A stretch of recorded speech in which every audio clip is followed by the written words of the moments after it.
They text like a partner, avoid the label, and somehow still control your whole mood. The body can register intensity before the agreement, intention, or meaning is clear. We will reconstruct almost relationships from the first visible cue to the evidence that deserves trust. The aim is not to become cold, manufacture jealousy, or pretend the feeling meant nothing.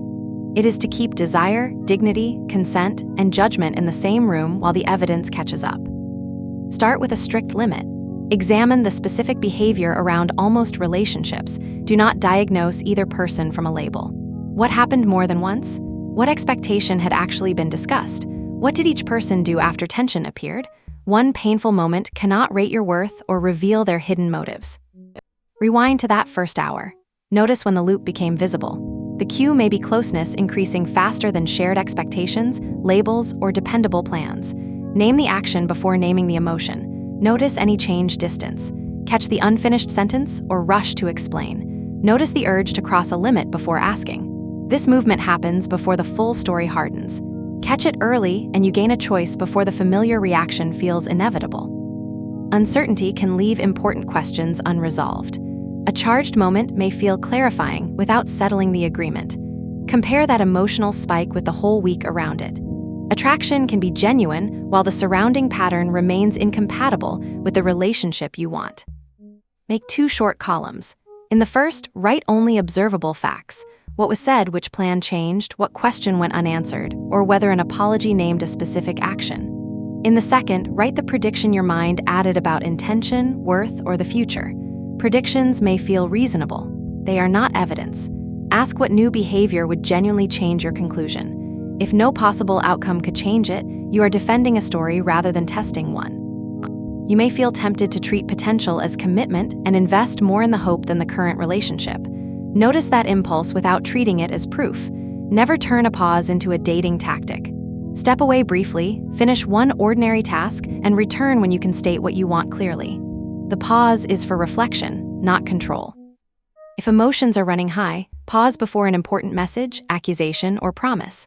Unclench your jaw, slow your exhale, drink water, step outside, or call a trusted friend who will not turn uncertainty into gossip. Then describe the problem in one plain sentence. This pause cannot guarantee better judgment. It simply creates time to choose deliberately. A warm response and a boundaried response can be the same response. Now grade the connection with clear intention, kept plans, reciprocal effort, and respect when the pace slows. Give more weight to plans kept, limits respected, effort returned, misunderstandings repaired, and honest questions answered than to one perfectly timed moment. Follow-through shows whether sincerity can support trust. This scoreboard protects romance from being evaluated only by suspense, chemistry, and the moment that made you light up. A charged reunion can feel like resolution because the tension disappears for a moment. Repair asks for more. Can both people name what happened without rewriting it? Is there a specific change, a realistic plan, and room for either person to say no or slower? Does the new behavior survive an ordinary week? Physical closeness, affectionate language, or sexual tension never substitutes for consent, accountability, and emotional availability. Someone else's hesitation, inconsistency, or uncertainty may hurt. It does not prove you were too much, unattractive, or impossible to love.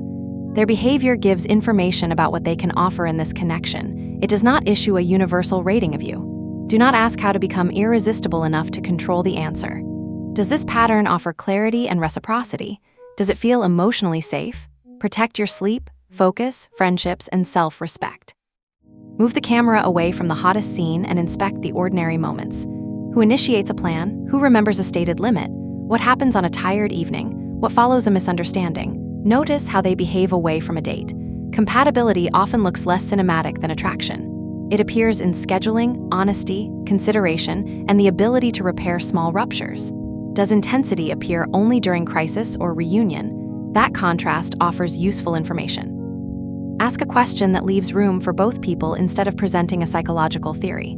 Try, I like where this is going. What are you genuinely available to build with me? Ask at a calm time. Do not use a speech designed to produce the desired answer. Direct communication cannot guarantee mutual interest. It can replace hours of decoding.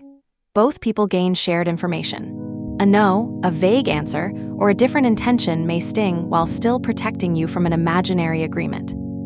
Listen to the words, the specificity, and the follow-through. A clear answer names what the person wants and can realistically do.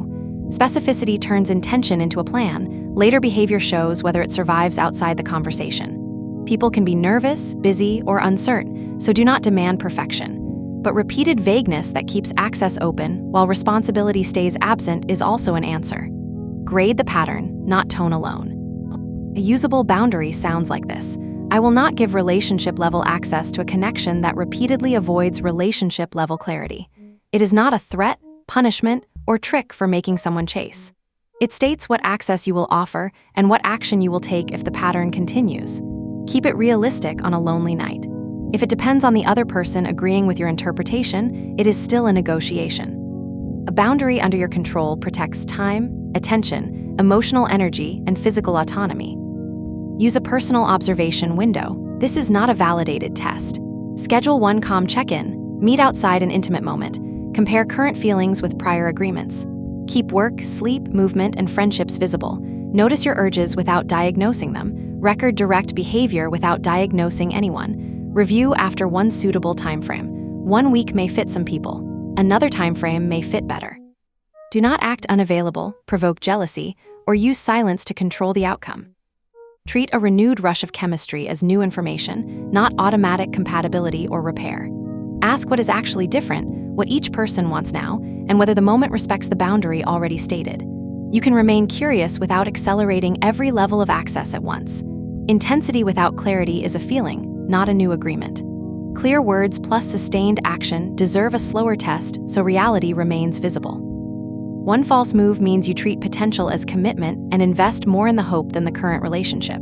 The second performs indifference, posts for a reaction, or disappears first. Both reduce clean evidence. Respond honestly and calmly. Keep your routine, make one clear request, and allow the next actions to answer. Confidence is not winning a contest of who cares less. It is caring without surrendering consent, standards, or control of your choices. The healthier contrast is excitement that grows beside shared intention instead of replacing it. It can still include longing, flirtation, nervous laughter, an intense kiss, and vulnerable conversation. The difference is that respect and consistency return after the spark. You spend less time decoding interest and more time learning whether values, pace, communication, and ordinary lives fit. Healthy is not emotionless or perfectly secure. Both adults can ask, pause, repair, and change their minds without punishment or coercion. If this situation includes fear, isolation, coercive pressure, stalking, threats, or difficulty functioning, seek support beyond a video. A licensed mental health professional can examine the full context, and local safety resources matter when control or violence is present. This episode offers language, a question, and an experiment. It cannot diagnose either person or decide whether a relationship is safe. Consent, physical safety, and well-being outrank the storyline. Here is the reset. Catch the first cue. Separate facts from predictions. Regulate before reacting. Ask one clean question, compare the answer with ordinary behavior, and keep your boundary. The goal is not to erase chemistry or become impossible to hurt. Stay warm and steady enough for reality to answer. Growing clarity gives you something real to explore. If confusion remains the main source of intensity, you do not need another dramatic scene to believe that answer. Ordinary days provide the strongest contrast. Consistent answers reduce invented suspense. Repeated avoidance also supplies useful information. You never need perfect certainty. You do need enough clarity. Choices remain yours throughout the process. Evidence matters more than emotional theater. Your values still guide future access.